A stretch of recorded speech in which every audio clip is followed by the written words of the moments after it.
మిగ్జాన్ తుఫానుతో రైతులు నిండా మునిగిపోయారు. ముఖ్యంగా వరి రైతులు కోలుకోలేని దెబ్బ తగిలింది. తుఫాను కన్నా కూడా రాష్ట్ర ప్రభుత్వ నిర్లక్ష్యం స్పష్టంగా కనిపిస్తూ ఉంది. జూన్లో వరి నారుమల్లు పెంచుకోవడానికి నీరు విడుదల చేయకుండా ఆలస్యంగా జూలై చివరి వారంలో విడుదల చేయడంతో వరి కోతలు నవంబర్ చివరి వారంలో, డిసెంబర్ మొదటి వారంలో, డిసెంబర్ రెండో వారంలో మొదలయ్యాయి. చాలామంది మేధావులు, వ్యవసాయ అధికారులు అంతా గగులు పెడుతూనే ఉన్నారు. జూన్ ఫస్ట్ వీక్లో నీరు ఇవ్వంటారు నాయన, కాలువలకు పూర్తి సామర్థ్యంలో ఇవ్వకపోయినా 1/4 ఇచ్చినా కూడా నారుమల్లు పెంచుకుంటారు ఒక నెల రోజులు. జూలై మొదటి వారంలో కనుక నాట్లు వేస్తే నవంబర్ తుఫాన్లు వచ్చే సమయానికి వరి పంట ఇంటికి వస్తుంది అని బతుకొని చెప్పినా కూడా ఎవడు వినడంలా. ఇక కృష్ణా డెల్టాలో అయితే పట్టిసీమ నీరు ఇద్దామా లేదా అని నెల రోజులు నానబెట్టారు. ఇక చివరికి పైనుంచి నీళ్లు రాని పక్షంలో పట్టిసీమను ఆన్ చేశారు. దాదాపు 22 లక్షల ఎకరాల్లో పంట నష్టం జరిగిందని మీడియాలో సాక్ష్యాధారాలతో చూపుతున్నా కూడా మిల్లెట్ రెడ్డి మీడియా ముందుకు వచ్చి ఇదంతా బూటకం, ఏదో ఒక 4-5 ఎకరాల్లో పంట నష్టపోయింది, అది కూడా మా వారు ఫోటోలు తీసి అంచనా వేసి రైతులతో చర్చించి రైతు భరోసా కేంద్రాల్లో ఆ లిస్టు అంటించి ఎంతో ట్రాన్స్పరెంట్గా చేస్తున్నామంటూ ప్రకటించారు. అటు గోదావరి డెల్టాలోను, కృష్ణా డెల్టాలోను ఉమ్మడి గోదావరి జిల్లాలు, కృష్ణా, గుంటూరు 4 జిల్లాల్లో తీవ్ర నష్టం జరిగింది. ఇక విజయనగరం, శ్రీకాకుళం, విశాఖపట్నం జిల్లాల్లో కూడా వరి పంట రైతులు తీవ్రంగా నష్టపోయారు. మిగ్జాన్ తుఫాను ఏదైతే వచ్చిందో దాంతో ఒకే రోజు 30 నుంచి 40 సెంటీమీటర్ల వర్షపాతం నమోదైంది. చాలా ప్రాంతాల్లో వరి పొలాలన్నీ నీట మునిగాయి. సహజంగా అసలు పంట చేతికి ఈ పాటికే వచ్చి కోతలన్నీ అయిపోయి ఉండాలి డెల్టా ప్రాంతంలో, కానీ ప్రభుత్వం నీరు విడుదల చేయలేదు, పంట నాటు లేట్ అయింది. ఒక రైతు ఎకరానికి 30 నుంచి 40 వేలు నష్టపోయారు. ఇక సరే, తుఫాన్ అయితే ముంచింది, వరి పొలాల్లో నీరు బయటికి పంపించడానికి సాధారణంగా డెల్టాలో 2 వారాల పాటు పొలాల్లో నుంచి నీరు బయటికి వెళ్ళడం ఇబ్బంది అవుతుంది. అదే ప్రతి సంవత్సరం ప్రభుత్వం కనుక అక్కడ ఉండే డ్రైన్స్, వరద నీరు తీసుకెళ్లే వాటిని డ్రైన్స్ అంటారు. కాలువలు అంటే పంట కాలువలు కాకుండా పొలాల నుంచి నీరు బయటికి వెళ్ళే డ్రైన్స్ ఏవైతే ఉన్నాయో వాటిని ప్రతి సంవత్సరం క్లీన్ చేసుకోవాలి. ఎందుకంటే అక్కడ తూటాకు, గుర్రపడెక్క విపరీతంగా పెరుగుతుంది. వాటిని ప్రతి సంవత్సరం నీట్గా ఆ కాలువలను క్లీన్ చేసుకుంటూ వెళ్ళాలి. అక్కడ నిర్మించేది కన్స్ట్రక్షన్స్ పెద్దగా ఏముండవు. అలాంటి పనులు కూడా గడిచిన 4 సంవత్సరాల్లో ₹1 కూడా ఖర్చు చేయకపోవడంతో దాదాపు 20 మీటర్లు అంటే ఒక 60 అడుగులు ఉండే డ్రైన్స్ కూడా కుంచుకుపోయి కేవలం 2 మీటర్లలోకి వచ్చేసాయి. తుఫాను పోయి దాదాపు 15 రోజులు అవుతున్నా కూడా వరి పొలాల్లో నీరు బయటికి వెళ్ళడం లేదు. ఇక ఆ మొలకలు వచ్చేస్తా ఉన్నాయి. ఇన్ని రోజులు నానితే కనుక వరి పంట కూడా పనికిరాదు.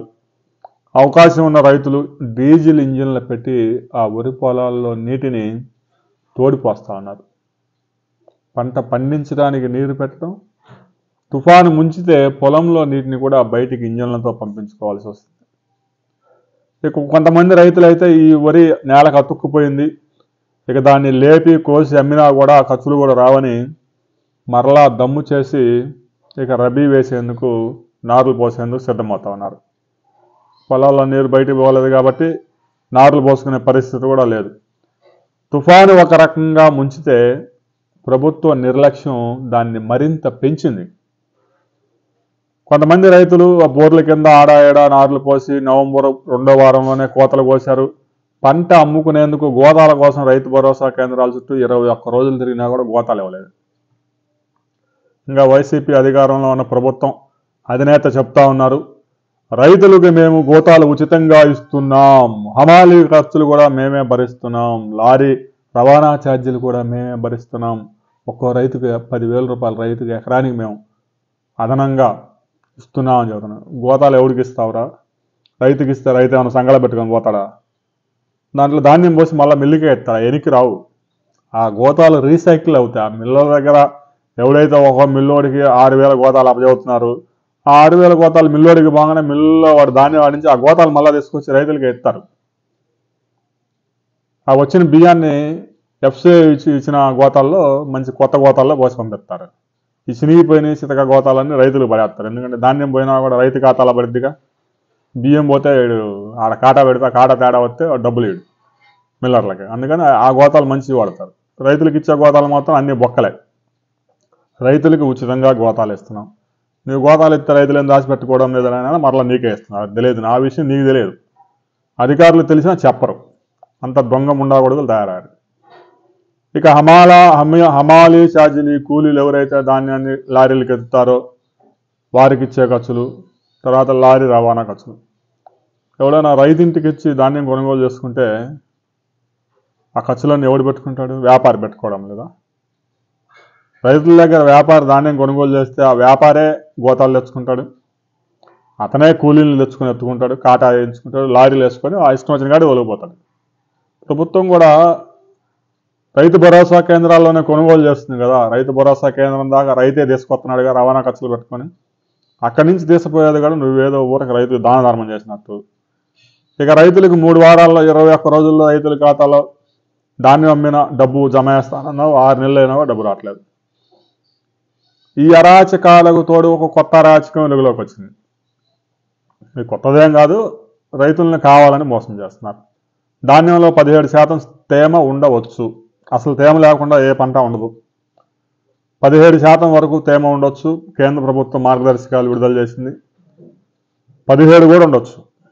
అయితే చాలా ప్రాంతాల్లో 15 దాటితేనే ఇంక మేము కొనం అంటున్నారు. మరి అదేం పోగలలో ఎవరికి అర్థం కావడం లేదు. మళ్ళా ఇంకో 2 రోజులు ఆరబెట్టుకుని తీసుకురమ్మంటాడు. ఈ ధాన్యాన్ని ఊరికి ఎత్తడం దించడం అంత ఈజీ వ్యవహారం కాదు. అదేదో 4 కిలోలు 5 కిలోలు కాదు, టన్నుల్లో 100 బస్తాలు ఉంటాయి. రైతులు ఒక 10 ఎకరాలు పండించిన రైతు 350 బస్తాలు వస్తాయి. ఒక్కసారిగా అట్లా తిప్పిట్ట పోతే 10,000 ఖర్చు అవుద్ది. ఇక ధాన్యానికి కేంద్ర ప్రభుత్వం క్వింటాకు 2,183 రూపాయలు మద్దతు ధర ప్రకటించింది. ఒక 75 కేజీల బస్తాకైతే 1,600 చిల్లర వస్తాయి.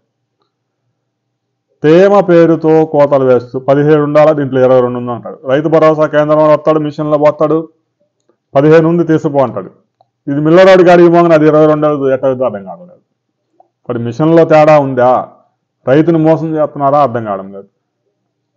1% తేమ పెరిగితే కిలో కోత అంట. 75 కేజీల బస్తాలో 4%, 5% కనుక తేమ పెరిగిందంటే 5 కిలోలు ఆంఫర్ట్. 70 కిలోలకే రేటు కడతాడు. ఒక బస్తాకి 300 నుంచి 400 నష్టం. సరే అమ్మినాక డబ్బులన్నా ఇస్తారంటే ఇయ్యరు. 6 నెలలకు ఎప్పుడో వచ్చినప్పుడు తీసుకోవాలి, ఖాతా అకౌంట్లో పడతాయి, ఆడేమి ఇయ్యరు. ఈ బాధలన్నీ పల్లాక రైతులు చాలామంది డెల్టా రైతులు ధాన్యాన్ని కోనసీమ ప్రాంతంలో అయితే బస్తా 1000 రూపాయలకు కూడా అమ్ముకుంటున్నారు. బస్తా 1,200, 1,150 వ్యాపారస్తుడికి. మద్దతు ధరే గిట్టుబాటు కాని పరిస్థితుల్లో ఉన్న సమయంలో ఆ మద్దతు ధర కూడా రైతులకు ఇవ్వడానికి ప్రభుత్వానికి చేతులు రావడం లేదు. ఈ మిల్లర్లకి ప్రభుత్వం అయితే గ్యారంటీలు ఇవ్వడం లేదు. దాంతో ప్రభుత్వం నుంచి డబ్బులు ఎప్పుడు వస్తాయో తెలియక వెంటనే పే చేయడం లేదు.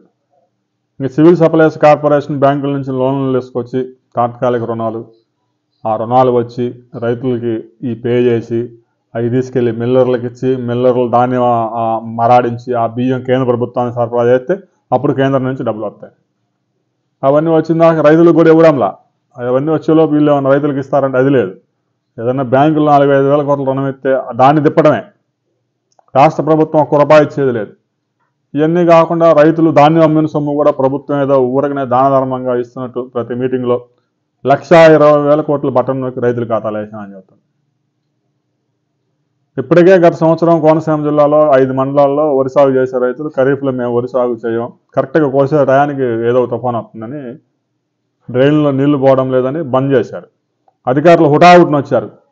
క్రాప్ హాలిడే ప్రకటిస్తే దేశవ్యాప్తంగా ఇది వార్త అయిపోద్ది, గందరగోళం అయితే ఆంధ్రప్రదేశ్లో క్రాప్ హాలిడే ప్రకటించారు, ఇది పరువు నష్టం అని, ఈ సంవత్సరం మీరు పంట వేయాల్సిందే, వేయకపోతే మాత్రం మంచిగా ఉండదు, మీకు రైతు భరోసా నిధులు రావని చెప్పారు.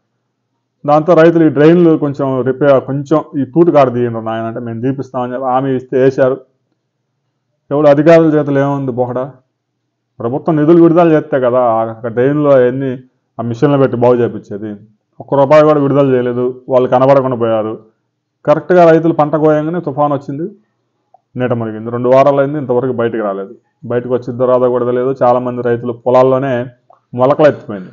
అది ఇంకా బయటకు తీసుకొచ్చి సాహసం కూడా రైతులు చేయడం లేదు. సరే ధాన్యం అప్పుడే నూర్పిడి చేసి ఉన్న రైతుల దగ్గర కొనలేదు, గోతాలు లేదు, దాంతో లేట్ అయిపోయి ఆ ధాన్యం కాపాడుకోవడానికి తాత్పాలిన్లు అయ్యి ఒక్కో రైతు 30,000 ఖర్చు పెట్టండి. ఇలాంటి పరిస్థితుల్లో ఇక వ్యవసాయం చేయడం దండగాని వచ్చే సంవత్సరం అసలు వరి సాగు మేము చేయమని ఖరీఫ్లో కోనసీమ రైతులు డిసైడ్ అయిపోయారు. ఇక రబీలో అయితే ఆ ఏప్రిల్ నెలలో ఎప్పుడో పంట వచ్చింది కాబట్టి ఏప్రిల్లో అయితే పెద్ద తుఫాన్లు ఉండవు, మళ్ళీ లేట్ అయితే మే నెలకు పోయిందంటే మళ్ళీ తుఫాన్లు వస్తాయి. గత సంవత్సరం అట్నే ముంచింది. ఖరీఫ్లో అయితే నవంబర్ డిసెంబర్లో ఫస్ట్ వీక్లో తుఫాన్లు గ్యారంటీ. జూన్లో నీళ్ళు ఇవ్వరు కాబట్టి నవంబర్లో కోత కోసే అవకాశాలు లేవు. ఇలాంటి పరిస్థితుల్లో ఇక వరి సాగు సాధ్యమయ్యే పరిస్థితులు కనిపించడం లేదు. ధాన్యం ఏదైతే బియ్యం ఎగుమతులు నిషేధించినా కూడా దేశంలో బియ్యం ధరలు ఇప్పటికే 65 రూపాయలకి సాధారణ బియ్యం చేరాయి. బాస్మతి బియ్యం గురించి మనకు అనవసరం. సాధారణ బియ్యం 65కి చేరాయి, రాబోయే రోజుల్లో 75 అవుతాయి, అందులో ఎలాంటి అనుమానం లేదు. రైతుల్ని ముంచారు కదా, ఆ కర్మ అనుభవించాల్సిందే. రైతులకైతే మద్దతు ధర కూడా ఇవ్వడం లేదు, రైతులను ముంచారు. కొనేవాడికి ఏమన్నా ధాన్యం బియ్యం తక్కువ రేటుకి వస్తున్నా అంటే అది లేదు. ఇటు రైతు నాశనం, అటు వినియోగదారుడు, కొనుగోలుదారుడు, ఎవరైతే వినియోగించుకునే బియ్యం కొనుగోలు చేసే వ్యక్తులు వారు ఎక్కువ మొత్తం పెట్టాల్సి వస్తుంది, రైతులకి ధర దక్కడం లేదు. మధ్యలో ఇంత గ్యాప్ ఎందుకు వస్తుంది ఆలోచించండి. వీడియో నచ్చితే లైక్ చేయండి, మీ అభిప్రాయాలు కూడా షేర్ చేయండి.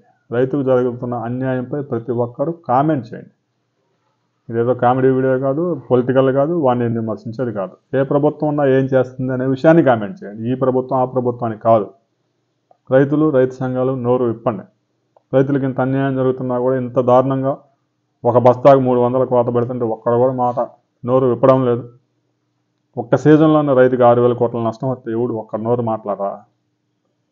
ఇలాంటి పరిస్థితుల్లో వ్యవసాయం రైతులు ఒక సంవత్సరం ఆపితే ఎలా ఉంటుందో ఆలోచించండి. వీడియో నచ్చితే లైక్ చేయండి, షేర్ చేయండి, సబ్స్క్రైబ్ చేసుకోండి.